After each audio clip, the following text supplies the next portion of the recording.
Olá, meus amados irmãos da Igreja Batista da Vitória. Uma satisfação dividir mais uma vez esse momento com vocês da Escola Bíblica Dominical. E hoje nós vamos tratar um pouco do estudo 28 sobre a cosmovisão cristã. Cosmovisão cristã é um tema profundo, filosófico e que demanda algum estudo e algum aprofundamento, né? E o estudo e o aprofundamento desse tema é muito útil e muito importante para o amadurecimento cristão. Então, a gente sabe que já aviso que essa aula não vai esgotar o tema, pelo contrário, mas certamente vai te deixar com vontade de, pelo menos esse é o meu desejo, que ele te deixe com vontade de procurar mais temas e mais assuntos e mais materiais a respeito desse tema para você poder se aprofundar. Esse é o estudo 28. Se você tem a nossa revista Práticas Bíblicas, está na página 130. Se você não tem, nós sempre deixamos aqui no comentário do vídeo PDF da aula, o arquivo da aula, para você poder também estudar e acompanhar em casa. E gostaria então de fazer uma oração para a gente começar. Meus amados Pai querido, nós agradecemos, Senhor, por esse dia, agradecemos por esse momento de estudo, que o Senhor possa nos iluminar, que o Senhor possa abrir o nosso entendimento, que o Senhor possa nos ajudar a compreender a nós mesmos e a buscar, Deus, ter uma visão semelhante à Tua, compreender o mundo de acordo com os Teus ensinamentos, de acordo com a Tua palavra, Pai. Nós agradecemos ao Senhor por esse momento, pedimos que o Senhor abençoe cada pessoa que está participando, Deus, e que o Senhor possa nos abençoar não só agora, mas sempre. Em nome de Jesus. Amém. Bom, pessoal, para começar, nós vamos fazer uma leitura de 1 Pedro. 1 Pedro 3, 14 até 17. Nesse trecho, nessa passagem, nós temos algumas questões que nos ajudam já a pensar a respeito da construção da cosmovisão e do que é, na verdade, a cosmovisão cristã. Mas ainda que venhais a sofrer por causa da justiça, bem-aventurados sois. Não vos amedronteis, portanto, com as suas ameaças, nem fiqueis alarmados. Antes, santificai a Cristo como Senhor em vosso coração, estando sempre preparado para responder a todo aquele que vos pedir razão da esperança que há em vós. Fazendo, todavia, com mansidão, temor, boa consciência, de modo que naquilo em que falam contra vós outros, fiquem envergonhados os que difamam o vosso bom procedimento em Cristo. Porque se for da vontade de Deus, é melhor que sofrais por praticardes o que é bom, do que praticando o mal. Esse trecho ele já dá uma pequena pincelada no que é cosmovisão, e principalmente no que é cosmovisão cristã. Porque é um trecho que já nos indica, é uma passagem que já nos indica a necessidade da gente ter dentro da gente a preocupação com a nossa santificação a Cristo como Senhor, com a nossa separação a Cristo como Senhor, e isso muda a nossa forma de ver o mundo, isso muda a nossa forma de lidar com todas as questões que estão à nossa volta. Além disso, é também uma passagem que nos exorta a estar preparado, sim, a estar preparado para dar a razão da esperança que há em nós, a qualquer um que perguntar. E para dar essa razão da esperança que há em nós, primeiro a gente tem que ter a esperança no Deus eterno, a esperança em toda a obra de Jesus Cristo, e estar preparado para dar as razões dessa esperança, ou seja, existem questões que envolvem fé, mas também raciocínio, entendimento e razão. Além disso, por último, essa passagem também diz que por adotar essa santificação e por estar preparado a dar a razão da esperança que há em nós, por vezes nós vamos ser confrontados entre assumir uma postura errada, que é mais fácil, e assumir uma postura correta, que é mais difícil. Eu acho que esse trecho é uma boa introdução para aquilo que a gente vai comentar sobre o tema da cosmovisão, que é um tema profundo e um tema que vale o aprofundamento, Vale o estudo extra, vale avaliar outras questões, procurar em outras fontes, para poder ter uma dimensão melhor sobre esse tema. Mas eu acho que a gente pode começar aqui. Primeiro, acho que a primeira coisa que a gente pode pensar é o que é a cosmovisão, né? E eu fui ao dicionário procurar o que significava cosmovisão, né? Que é uma maneira subjetiva de ver e entender o mundo. É uma forma de se explicar as relações humanas, os papéis dos indivíduos e seu próprio papel na sociedade, assim como a resposta para questões filosóficas básicas, como a finalidade da existência humana, a existência da vida após a morte, etc. Ou seja, é uma visão de mundo. Então, a cosmovisão ela não é necessariamente cristã. A cosmovisão é uma forma de você entender que cada pessoa vai ler o mundo a partir de um conjunto de crenças subjetivas e a partir de um conjunto de valores que vão definir o que essa pessoa é. Então, é isso que significa a cosmovisão, né, de uma maneira geral. Mas nós vamos chegar na cosmovisão cristã. Né?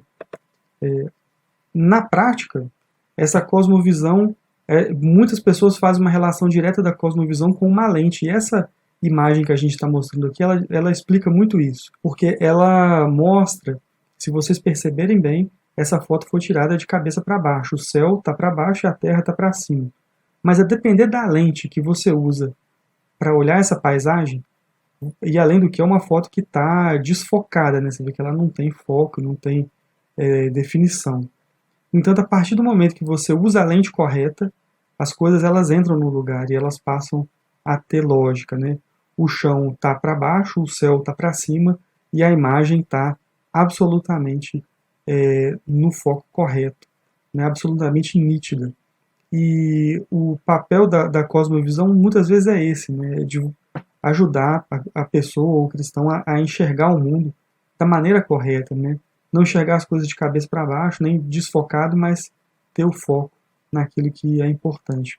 Né? E com isso, né, a partir dessa lente, nós passamos a encarar as verdades profundas da vida e também as questões que são apresentadas no cotidiano, que dependem justamente dessa lente para uma melhor compreensão. Né?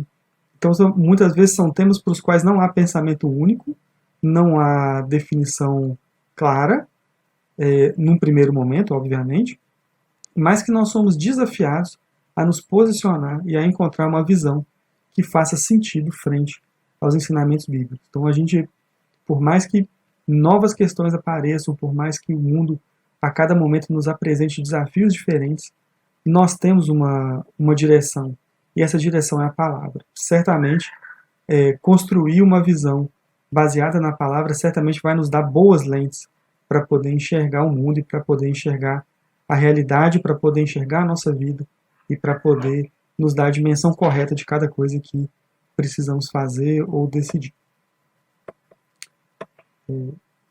Bom, a questão da cosmovisão, como a gente falou, cada indivíduo, né, o indivíduo ele vai ser definido por sua visão de mundo. E esse conjunto de crenças é que vai permitir, conjunto de crenças, de experiências, de vivências, que vai permitir a construção dessa cosmovisão. Né? E vai permitir também que existam várias cosmovisões, né? E vamos dizer que existe uma certa até disputa para que as pessoas tomem uma determinada visão a respeito de temas variados. Né? Então, por vezes, nós somos desafiados aí a colocar lentes que não são nossas. Né? Então, a gente às vezes é forçado ou muito incentivado ou às vezes até tentados a usar lentes que não são nossas, a enxergar o mundo de uma forma fabricada, de uma forma que vem de fora pronta. Né? E é muito comum que se tenha uma visão coletiva a respeito de assuntos justamente por excesso de exposição em mídia, por excesso de exposição em rede social e, né, por influência de diversos fatores. Né? Então, às vezes essa influência ela vem de fora, mas essa influência vem da sua própria casa. Né? E a gente precisa ter a lente própria, né? Ter a lente correta e ter a nossa própria lente. E buscar sempre ajustar essa lente para aquilo que está na palavra, para aquilo que agrada ao Senhor. Né? Então esse conjunto de crenças, ou a lente, vai definir a forma como as pessoas se relacionam com Deus, com o próximo, com a sociedade e com o mundo. Então veja que o ajuste dessa lente ela é fundamental para definir o que você vai fazer, quem você vai fazer, como você vai agir, a depender da situação e a depender daquilo que se tem de desafio no dia a dia. Ao mesmo tempo, para a igreja ela também tem essa necessidade de ajustar as lentes e buscar sempre a melhor forma de enxergar o mundo, né? Ou seja, ter uma visão do todo, uma visão do cosmos que seja adequada biblicamente. Então esse é um grande desafio, fugir das lentes que não são nossas. Então essas lentes que não são nossas podem ser essas influências. Essa lente pode ser assumir uma postura politicamente correta por conveniência. Essa atitude também pode ser rechaçar completamente uma atitude correta, ou rechaçar a atitude politicamente correta assumindo outra ainda pior. Né? Então é importante que a base bíblica, né, e o direcionamento bíblico estejam bem fundamentados para nos dar a chance de, né, dar a todo aquele que pedir a razão da esperança que há em nós, né, e que a nossa vida reflita isso de alguma forma. Existem vários autores que tratam desse tema da cosmovisão, né, a depender do autor, eles indicam que você tem 7 questões fundamentais para responder para que seja definida a sua cosmovisão, mas para a nossa revista, o autor citado pela nossa revista, ele indica 5 questões fundamentais, mas que se você for ver, ele pode ser desdobrada em outras questões também, você pode ter várias questões sobre esse tema. E para explicar o que são cosmovisões, o que é uma cosmovisão, e para você entender um pouco a sua cosmovisão, o nosso estudo e o autor que o nosso estudo cita, ele separa 5 questões fundamentais, 5 questões basilares, 5 questões de fundamento que vão indicar como a gente entende o mundo, e isso certamente vai interferir em todas as outras coisas que estão envolvidas, né? No nosso ser, na nossa agir, na nossa forma de nos relacionar com as outras pessoas, com a igreja, com o mundo.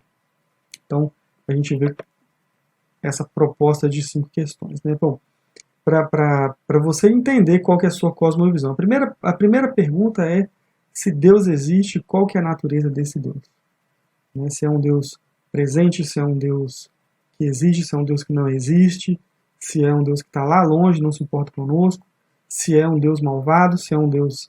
Enfim, Deus existe? Como é que ele é? A segunda questão é a questão metafísica, né? Deus se relaciona com o universo, né? Ou esse universo ele é puramente natural, físico, biológico e não tem nenhuma etapa, nenhuma questão de transcendência, ou não tem nenhuma natureza espiritual. Então o mundo ele é unicamente físico, ele é unicamente espiritual, ele é os dois. Então essa questão da visão metafísica do mundo também é importante para definir a cosmovisão. A terceira coisa é a epistemologia, né? Ou seja, é possível conhecer, é possível saber, é possível entender, né? É possível fazer ciência. Deus se interessa que nós façamos ciência para honrar e glorificar o nome dele? Ou não, né? A ciência basicamente não existe, ou não traz nada de bom, ou a filosofia não traz nada de bom, ou a teologia não traz nada de bom. Mas é possível, essa é uma pergunta fundamental, é possível conhecer, é possível ir além, né? É possível aprofundar nos estudos e passar a conhecer coisas? Então essa é uma questão também. A outra questão é a questão ética, né? Existem leis morais que regem a conduta humana? Essas condutas são absolutas, elas são relativas, ou elas são, nós vivemos numa realidade líquida, são todas questões que estão postas hoje para a gente. Existem leis morais, né? Existe uma predisposição para o bem ou para o mal, então são questões da própria que tem um cunho ético e que ajudam a construir a sua cosmovisão. E por fim é a respeito da antropologia, né? Se o ser humano é apenas reações químicas, é apenas material, ou se ele tem uma dimensão espiritual, ou se tem essa dimensão espiritual, qual é essa origem, né? Existe vida após a morte, né? São todas questões que indicam a respeito dessa posição a respeito do homem. Então vejam que nós temos aqui a respeito da cosmovisão uma série de questões, e respondendo essas questões com sinceridade a gente passa a entender melhor qual é a nossa visão de mundo e também passa a entender melhor aquilo que como que nós vamos reagir, né? A depender do que a gente colocar nessas questões, a gente percebe que tem uma isso vai ter um desdobramento imediato. E é por isso que é tão importante falar de cosmovisão cristã, porque a resposta a essas questões ela vai determinar aquilo que a postura e o posicionamento do cristão. Talvez não como um filósofo ocioso ou uma pessoa que gosta de ficar discutindo por discutir, mas qual é o desdobramento dessas questões ele vai trazer. Qual é a ação ou objetivo do cristão, qual é a forma dele entender o seu papel,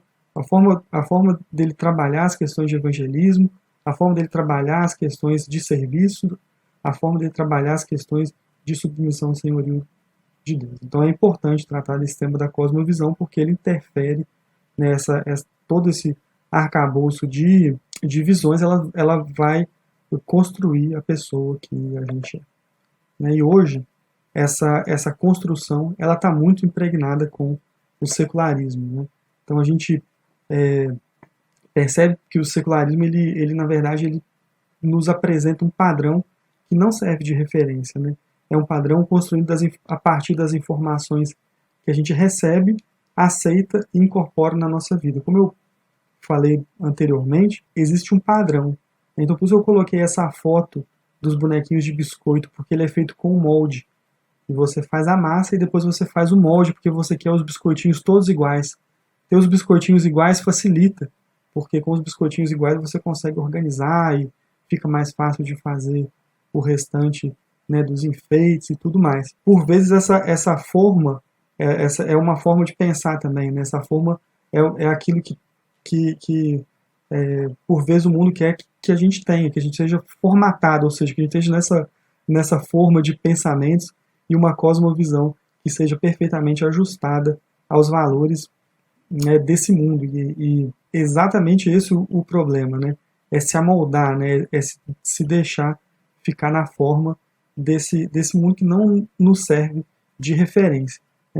E isso é colocado explicitamente, né, aqui em Romanos 12, né, quando Paulo fala o seguinte: rogo-vos, pois, irmãos, pelas misericórdias de Deus, que apresenteis o vosso corpo por sacrifício vivo, santo e agradável a Deus, o que é vosso culto racional. E não vos conformeis com esse século, mas transformai-vos pela renovação da vossa mente, para que experimenteis qual seja a boa, agradável e perfeita vontade de Deus. Então, veja a palavra de Paulo, né? Justamente por perceber que existia a tendência de se conformar, né? De tomar a forma desse mundo, ou de tomar a forma desse século. E a solução para isso, segundo Paulo, era uma só, era transformai-vos pela renovação da vossa mente, para que vocês possam conhecer a boa, perfeita e agradável vontade de Deus. Então, esse é o desafio de lutar contra esse secularismo. O que é esse secularismo? Né? É um modo de vida e o pensamento que é seguido sem levar em conta a referência de Deus. Então, quando ele fala que você tem que seguir, a gente vê muito comum, é quase um valor da sociedade, você tem que seguir o seu coração. Né? E, ao mesmo tempo, a Bíblia nos diz que o coração é um órgão enganoso, né? E que isso é um grande engano. Você tem que seguir seu coração e atrapalhar todo o resto da sua vida, da sua família.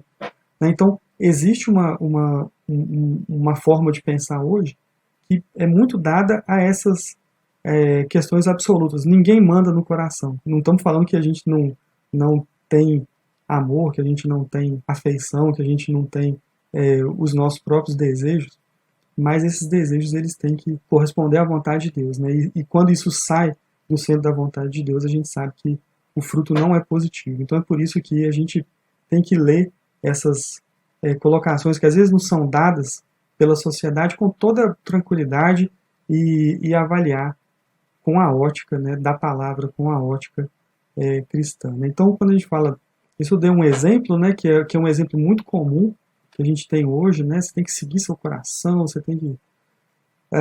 peraí, mas seu coração está sendo incentivado por qual motivo, né? Qual que é o principal alimento que você tem tido para poder chegar à certeza de que essa é a melhor decisão de seguir seu coração. Então é uma questão que faz parte, né, que faz parte desse século e que é muito difundido, né, e quando a gente fala de secularismo é isso, né, é avaliar os valores desse século com aquilo que o Senhor nos coloca. Né? E essa questão do secularismo é isso, né, envolve a afirmação de realidades que são imanentes, ou seja, do mundo material, né, excluindo ou negando completamente as questões da transcendência, as questões espirituais, as questões envolvidas com a divindade ou com o próprio Deus. Então, essa é o perigo aí do secularismo. Uma outra questão é a respeito dessa abordagem do secularismo. Né? O secularismo é sim uma cosmovisão, um estilo de vida que sempre te inclina para o profano mais do que para o sagrado e para o natural mais do que para o sobrenatural.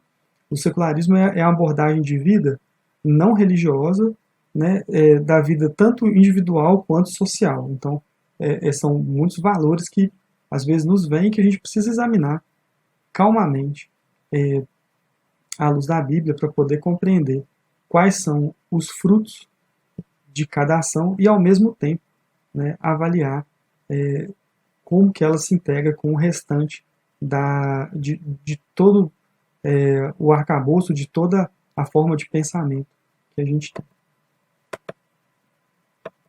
E o secularismo ele traz como resultado, às vezes, essa busca pelo desejo próprio, essa busca por satisfazer as vontades, essa busca pela própria pessoa, uma busca por vezes egoísta e uma busca que leva primeiro nos separa, né, dos ensinos bíblicos e com isso nos leva ao colapso das relações e completa insegurança. Né? Nesse caso, essa cosmovisão ela substitui Deus por outras coisas, ela substitui Deus por dinheiro, por amigos, por um relacionamento, aproximando ou simplesmente de fazer compra ou simplesmente de abraçar uma ideia de que você não sabe se vai ter amanhã, então aproveitar tudo hoje. Veja que são questões que tiram o foco principal da vida da pessoa, né? E colocam sempre o foco principal da vida da pessoa nela mesma. E isso é uma grande armadilha. Então, todas essas visões, né, essa visão secular, ela substitui Deus por outras instâncias, aproxima o ser humano do pecado. E, na verdade, o fruto disso, o resultado disso, é entregar ao ser humano a solidão e a dúvida. Né? Então, essa que é uma primeira, né, além da principal, que é o afastamento do Senhor, é entregar a solidão e a dúvida. Né? Então, é um dobramentos importantes aí dessa visão secular. Né? E, em contrapartida a isso, a gente tem a cosmovisão cristã. Né? A cosmovisão, a gente falou um pouco da figura da lente, né, que nos ajuda a enxergar melhor, a ver a coisa com mais nitidez, com mais clareza, no sentido correto ou certo. Mas, por outro lado, a cosmovisão, uma outra imagem também que dá para utilizar é justamente a imagem da lanterna, né? Aquela lanterna que você vai conseguir usar para enxergar, e se essa lanterna for a luz de Cristo, ela ilumina todo homem, ilumina o entendimento e ajuda a ver o mundo que o cerca da maneira correta. Então também é uma forma de ver essa questão da cosmovisão, essa percepção da lanterna. E a cosmovisão cristã, a gente fez algumas perguntas, mas, né, na parte inicial desse estudo, né, e a gente pode trazer algumas respostas agora. Né? Então, sob a ótica cristã, sim, existe um Deus que ele é pessoal e que age na história. Ele é um Deus que leva em conta as afirmações que ele faz sobre ele mesmo e sobre a Bíblia. Ele é um Deus eterno, mas ao mesmo tempo pessoal. Ele é um Deus, ou seja, que não está distante e esqueceu esse mundo, não. Ele está presente. Ele é um Deus que continua agindo. Ele é um Deus que criou o mundo físico e que criou o mundo espiritual. Então a gente tem mais uma resposta, né? Se o mundo é material ou transcendente, o mundo é os dois, né? E é por meio de Deus é que tem a relação entre esses dois mundos. Deus ele é transcendente, mas ele está presente no mundo físico. Ele nos permite conhecer, né? Ele se alegra com as descobertas científicas.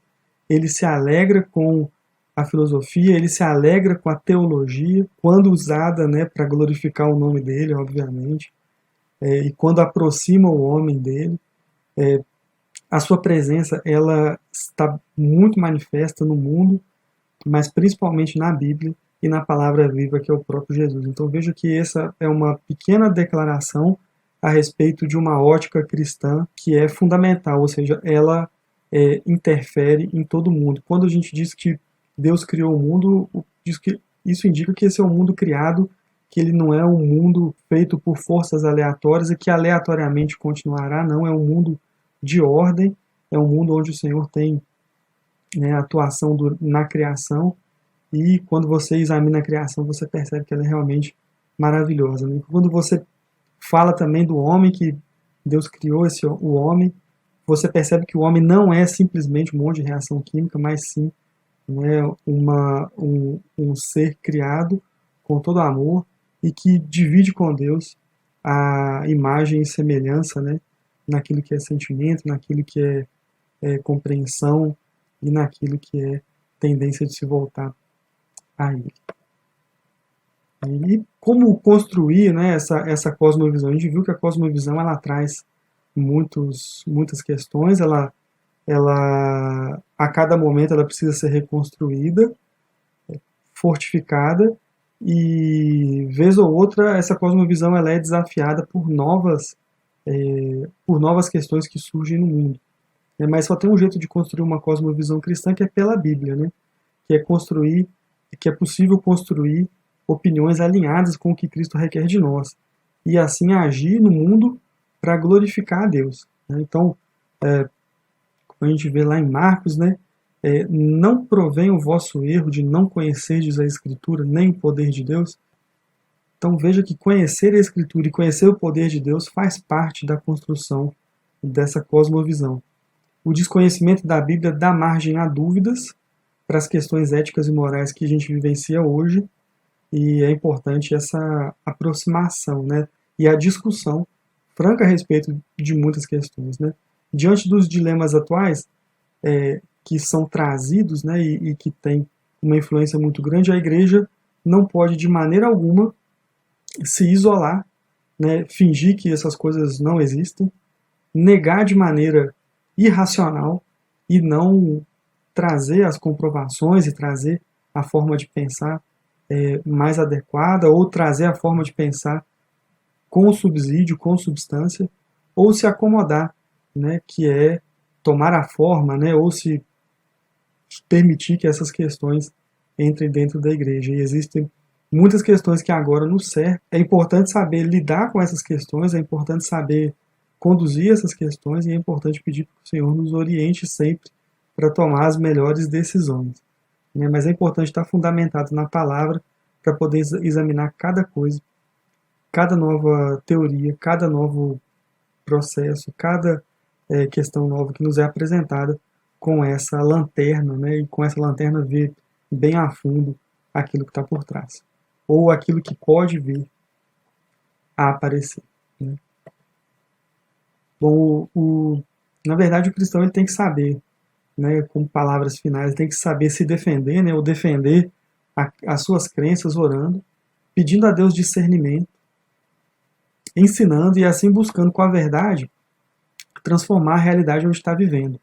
Então a cosmovisão cristã ela leva fatalmente ela leva certamente à transformação da realidade, né?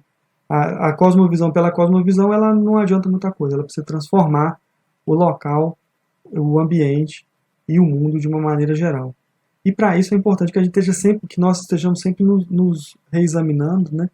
E pedindo para Deus nos examinar e nos mostrar e nos ajudar a ajustar essas lentes, né, pelas quais a gente enxerga o mundo. Com isso, né, a gente vê que isso não é uma coisa nova. Lá em Salmos a gente já tinha essa preocupação, né, a gente vê aí em Salmos 26, 1 e 2, né, faz-me justiça, Senhor, pois tenho andado na minha integridade e confio no Senhor sem vacilar. Mas examina-me, Senhor, prova-me, sonda-me o coração e os pensamentos. Um outro trecho também, um outro texto muito importante nessa questão é o texto de Salmo 139. Né? Sonda-me, ó Deus, e conhece o meu coração. Prova-me e conhece os meus pensamentos. Vê se há em mim algum caminho mau e guia-me pelo caminho eterno. A gente percebe nesses dois textos, a importância, né, de pedir esse reexame ao Senhor e de orar mesmo, solicitando e colocando essa questão diante dele. Dentro desse contexto, a oração sacerdotal coloca uma ênfase na verdade, porque somente ela pode fazer com que o cristão mude a sua visão do mundo depois de um exame que o Senhor faz. E quando a gente pede para o Senhor nos examinar, certamente Ele nos mostra questões que precisam de ajuste, né? E nesse contexto, só a verdade pode nos ajudar. Eu lhes tenho dado a tua palavra e o mundo os odiou, porque eles não são do mundo, como eu também não sou. Não peço que os tires do mundo, e sim que os guardes do mal. Eles não são do mundo, como também eu não sou. Santifica-os na verdade, a tua palavra é a verdade. Assim como tu me enviaste ao mundo, também eu os enviei ao mundo, e a favor deles eu me santifico a mim mesmo, para que eles também sejam santificados na verdade. E aqui a gente vê uma questão também importante, que é o fato de que a cosmovisão ela não pode nos separar do mundo. Pelo contrário, essa cosmovisão e esse firme fundamento, na verdade, eles servem para que a gente faça a diferença, para que a gente esteja presente no mundo de uma maneira bastante efetiva e abençoadora, principalmente. Eu queria, como a gente está chegando ao fim, né, assistir bastante coisa a respeito de cosmovisão e numa das pregações, né, de uma estudiosa que chama Norma Braga, ela utilizou esse texto para fechar, porque é um texto que resume bem essa questão da cosmovisão, né? E eu gostaria de compartilhar com vocês esse texto. O cristianismo é ao mesmo tempo um modo de ver e de proceder. Cristo entra no mundo e se engaja no mundo que ele vê, agindo e reagindo. A mente de Cristo não é uma lista mental de doutrinas teóricas. Aprendemos a buscar o que Deus deseja, agir como Deus age, sentir o que Deus sente e amar o que Deus ama. Não, jamais conheceremos tudo, nem seremos onipotentes ou onipresentes, mas seremos sábios, alegres e verdadeiros, e saberemos amar. Choraremos com os que choram e deixaremos nossas vidas por nossos amigos. Enfrentaremos dores, amando os inimigos e dizendo de todo o coração: obrigado, Senhor.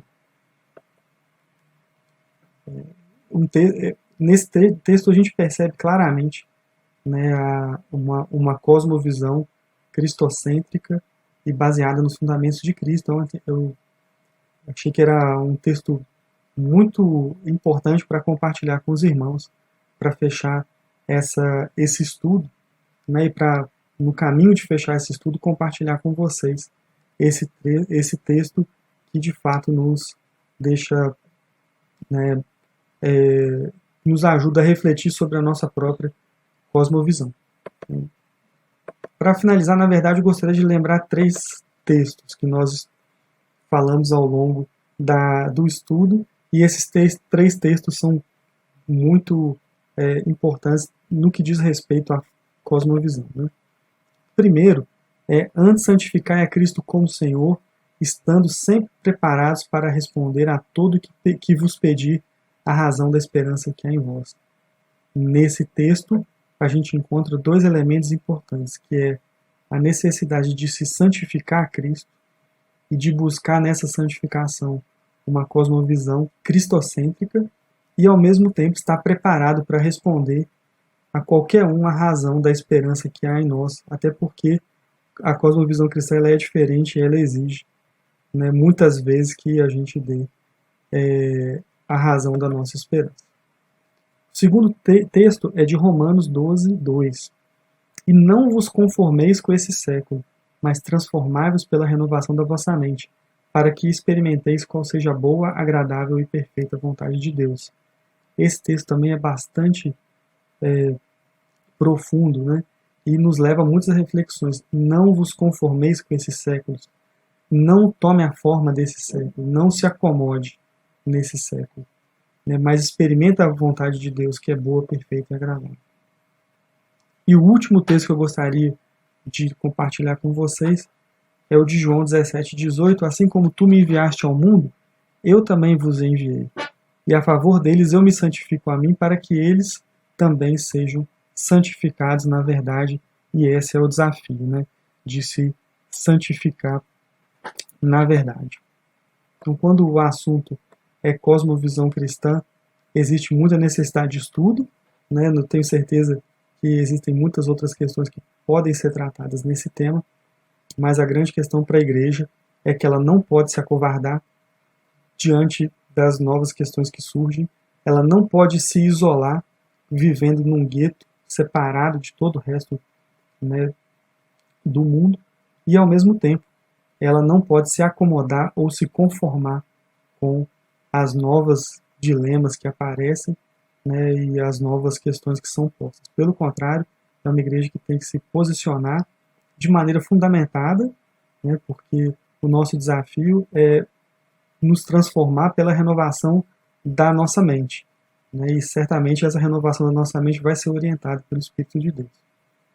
Então, a gente finaliza aqui o nosso estudo e que Deus abençoe grandemente a vida de cada um de vocês. Um grande abraço.